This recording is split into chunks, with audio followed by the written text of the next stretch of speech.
चोटी का जोर लगा रही है और इसी कोशिश में बीजेपी का केंद्रीय नेतृत्व भी आहुति दे रहा है। प्रत्याशियों के नामांकन में भी केंद्रीय मंत्री, केंद्रीय राज्य मंत्री, अलग अलग राज्यों के मुख्यमंत्री के साथ सांसद और बड़े नेता शामिल हो रहे हैं। बीजेपी के बड़े नेताओं के नामांकन में शामिल होने पर कांग्रेस भी तंज कस रही है। क्या है इस कवायद के सियासी मायने, इस खास रिपोर्ट में देखिए। छत्तीसगढ़ की सियासी जंग दिलचस्प होती जा रही है, जहां पहले चरण के लिए 7 नवंबर और दूसरे चरण के लिए 17 नवंबर को वोट डाले जाएंगे।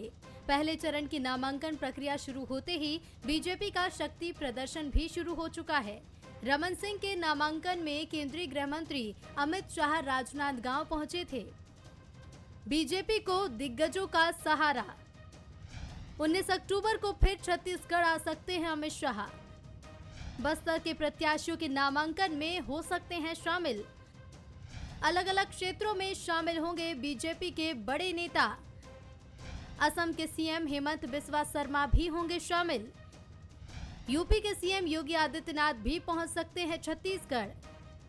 कई केंद्रीय मंत्रियों और संगठन से जुड़े नेताओं की लगी ड्यूटी। नामांकन में हर जगह बड़े नेता रहेंगे मौजूद।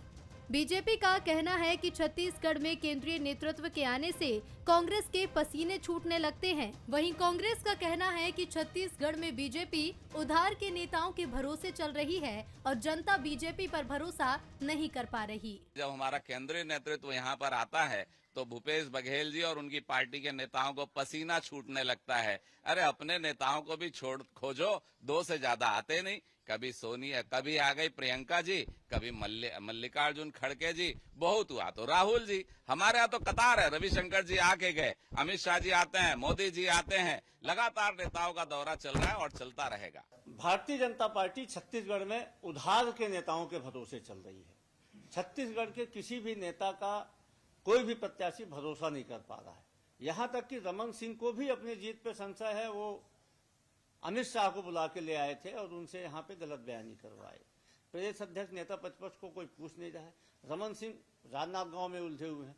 तो भारतीय जनता पार्टी में नेताओं का अकाल पड़ा हुआ है। कुल मिलाकर छत्तीसगढ़ में चुनावी रण अपने चरम पर है। दोनों ओर से बयानों के तीर भी चल रहे हैं। कांग्रेस बीजेपी के केंद्रीय नेताओं ने भी मोर्चा संभाल रखा है। वहीं बीजेपी सरकार में वापसी के लिए हर दांव आजमाती दिख रही है। इसका कितना फायदा चुनाव में मिलेगा, ये देखने वाली बात होगी। ब्यूरो रिपोर्ट के साथ गौरव शुक्ला, बंसल न्यूज, रायपुर। और आगे बढ़ेंगे।